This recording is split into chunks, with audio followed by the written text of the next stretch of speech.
Puji nama Tuhan, Bapak, Ibu, Saudara yang kasih dalam Tuhan Yesus Kristus. Selamat berjumpa kembali dan selamat kita mendengarkan firman Tuhan. Namun sebelumnya kita akan masuk di dalam doa.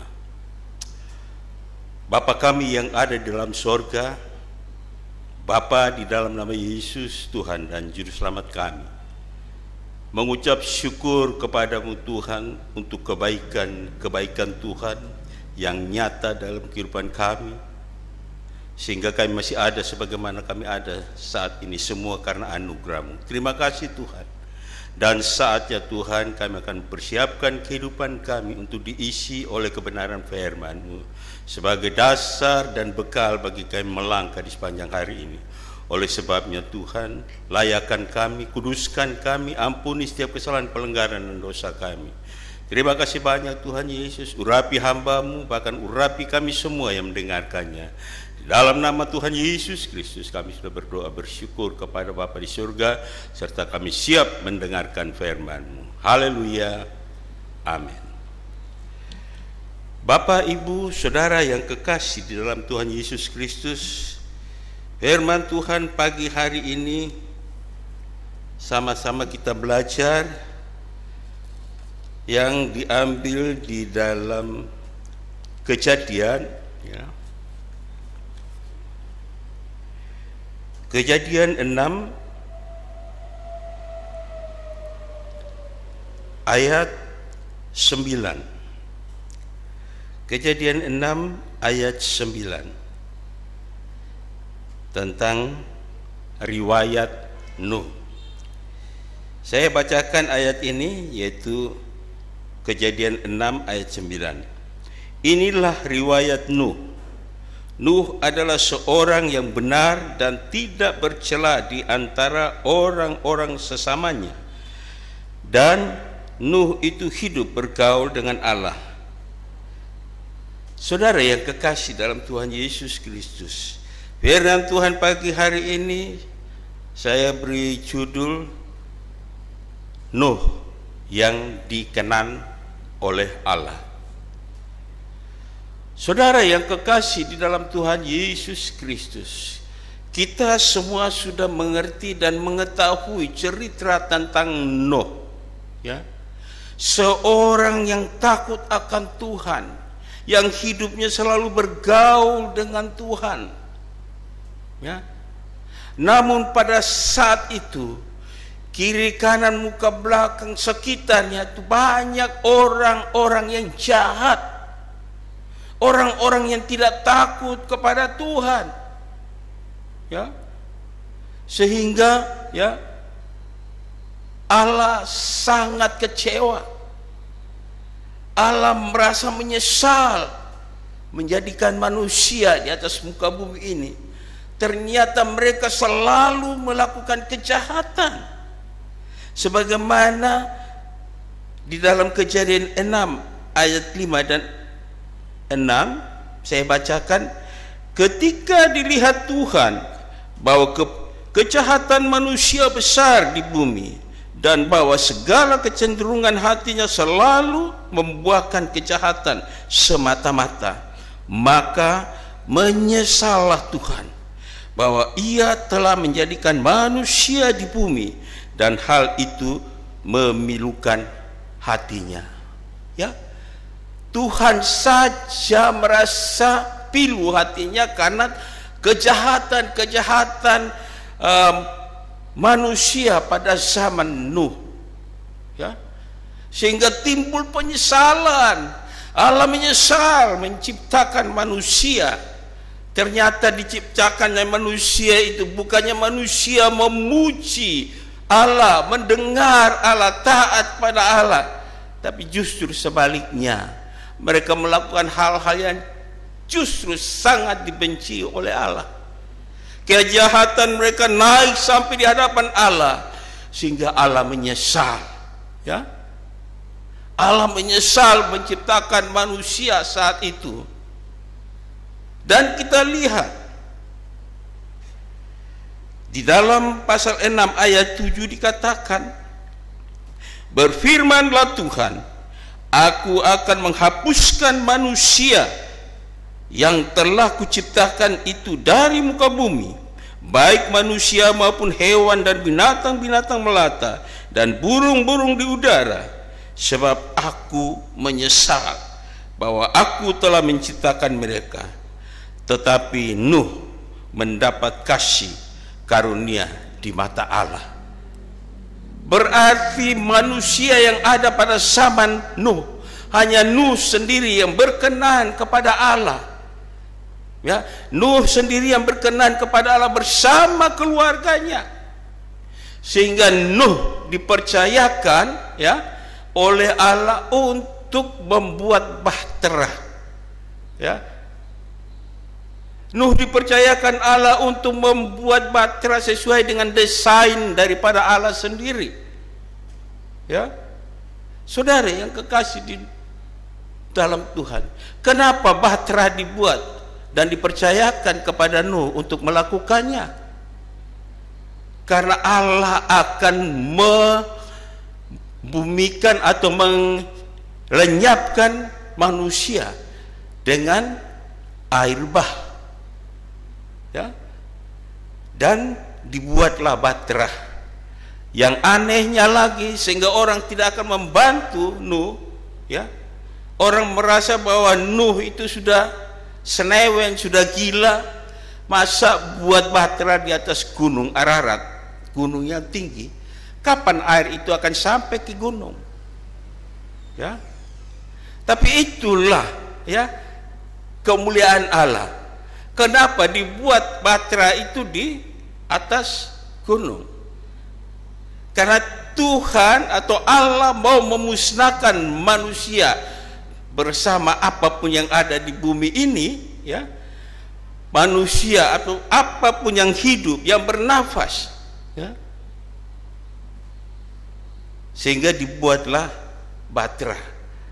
Ya, Nuh dan anak-anaknya melakukan itu sesuai dengan desain daripada Allah, bahkan ukuran tinggi, lebar, panjang, dan dibuat berkotak-kotak, karena di situ akan diisi oleh binatang-binatang, ya, binatang-binatang atau hewan-hewan, baik yang melata, baik yang di udara, ya. Karena Tuhan akan melenyapkan manusia selain daripada Nuh yang dikenan oleh Allah. Ya, pada saat dibuatnya bahtera ini, manusia yang ada pada saat itu menghina, mengolok-olokkan Nuh, tapi Nuh tidak mendengar mereka. Nuh mendengar perintah Allah dan melakukan perintah Allah. Dan ketika bahteranya sudah jadi, diperintahkanlah Allah kepada Nuh supaya Nuh masuk ke dalam bahtera bersama dengan anak istri, anak-anaknya dan menantunya, serta semua binatang yang ada, baik binatang melata yang di udara, semua hewan dimasukkan berpasang-pasangan. Setelah semua itu masuk, Tuhan mulai mengirimkan hujan. Bahkan mata air yang ada semuanya dibuka, sehingga air semakin hari semakin naik, ya, bahkan sampai ke puncak Gunung Ararat, ya, dan bahtera itu pun terapung, ya, dikasih tinggal, ya. Manusia berteriak minta tolong dan sebagainya, sudah tidak ada pertolongan. Mereka mau dapat di mana? Karena tidak ada lagi tempat tumpuan bagi mereka. Semua air, dan mereka mati lemas, ya. Karena memang itulah tujuan Allah, ya, melenyapkan manusia dengan cara air bah, memberikan air bah, air yang tinggi, air yang meluas, air yang luar biasa, sehingga tidak ada satu pun di antara manusia pada satu yang selamat selain daripada Nuh sekeluarga. Saudara yang kekasih di dalam Tuhan Yesus, ya, dari cerita ini kita bisa, ya, mengambil satu kesimpulan ataupun satu keputusan bahwa tidak cukup dengan kita mengerti, percaya kepada Tuhan, tapi Tuhan mau supaya ada aplikasinya, tindak lanjutnya dalam kehidupan kita hari lepas hari, yaitu mendengar dan mau melakukannya, seperti yang dilakukan oleh Nuh. Dan kalau kita lihat di dalam firman ini, bacaan ini, Tuhan, ya, semua mati, ya, hanya keluarga daripada Nuh. Nuh bersama istrinya, bersama 3 anaknya, Sem, Ham, dan Yafet, serta ketiga menantunya, dengan semua binatang, hewan yang masuk ke dalam bahtera itu Tuhan berikan supaya mereka bisa berkembang biak. Dan benar, setelah selesai itu, ya, air pun surut, ya, akhirnya Tuhan memberkati Nuh. Bahkan ada ikatan janji antara Allah dengan Nuh, yaitu Allah tidak akan lagi menghukum atau membinasakan manusia dengan cara ini, seperti ini, dengan air bah, ya. Dan itu ada tandanya, yaitu busur Allah, pelangi yang kita sering lihat setelah hujan, ya. Bapak, Ibu, Saudara yang kasih dalam Tuhan Yesus Kristus, oleh sebabnya, ya, kita harus taat. Tidak sekedar kita taat, tapi kita mau melakukan apa yang Tuhan mau dalam kehidupan kita. Kita diberikan talenta masing-masing untuk melakukan apa yang Tuhan mau dalam kehidupan kita sehari-hari, ya. Oleh sebabnya Tuhan tetap percayakan kepada kita untuk kita dapat melakukan apa yang Tuhan mau di dalam kehidupan kita hari lepas hari. Ternyata Nuh dikasihi oleh Tuhan, ya. Selesai kegiatan air bah itu, sampai ada ikatan janji antara Allah dengan Nuh. Nuh hidup seterusnya dan pekerjaannya sebagai petani, ya. Nuh yang pertama kali menanam anggur, ya, dan untuk seterusnya dan seterusnya sampai Nuh meninggal pada umur yang ke-950 tahun. Saudara yang kekasih di dalam Tuhan Yesus Kristus, kita dapat mengambil contoh dan teladan daripada Nuh.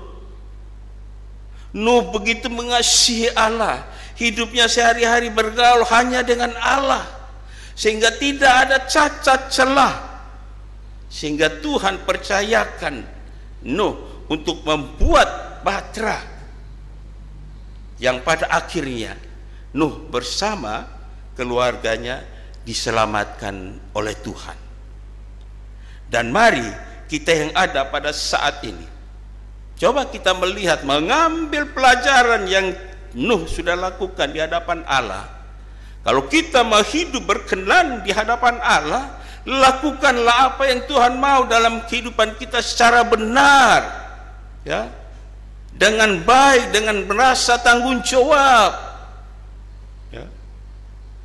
Bukan hanya dengan perkataan, tapi dengan perbuatan, ya. Bukan dengan perkataan saja, tetapi ditindaklanjuti dengan perbuatan yang nyata, sehingga kita bisa melihat akan ada keselarasannya. Kita percaya kepada Tuhan, tidak sekedar percaya, tapi kita melakukan apa yang Tuhan mau dalam kehidupan kita. Dan kita lakukan itu secara benar dan konsekuen. Ya.